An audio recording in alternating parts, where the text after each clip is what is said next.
chicken ಮಾಡಕ್ಕೆ ನೋಡ್ರಿ chicken ಒಗ್ಗರಣೆ ಹಾಕಿದ್ರಿ ಈಗ ಎಲ್ಲ ಬೆಳ್ಳುಳ್ಳಿ ಪೇಸ್ಟ್ ಉಳ್ಳಾಗಡ್ಡಿ ಟಮಾಟೆ ಹಣ್ಣು ಎಲ್ಲ ಹಾಕಿ ಚಕ್ಕೆ ಅವಾಗೆಲ್ಲ ಹಾಕಿ ಒಗ್ಗರಣೆ ಹಾಕಿದ್ರಿ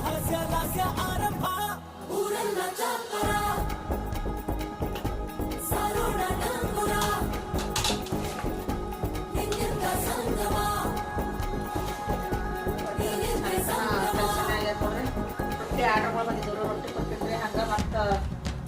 ಇವತ್ತು ಮಾಡೋಣ ಮನ್ಯಾಗ ಮತ್ತು ಚಿಕನ್ ತೊಗೊಂಡ್ಬಂದಾರೆ ನಮ್ಮ ಮಗ ಸಣ್ಣ ಹೋಗಿ ಚಿಕನ್ ರೆಡಿ ಮಾಡಕತ್ತೀನಿ ಈಗ ಕೆಲಸ ನೋಡಿ ಮಧ್ಯಾಹ್ನ ಎಲ್ಲ ಹೋಗಿ ಬಟ್ಟೆ ಮುಡ್ಸೋದು ಯಾವಾಗ ನೋಡಿ ನಾನು ಹೇಳ್ತೀನಿ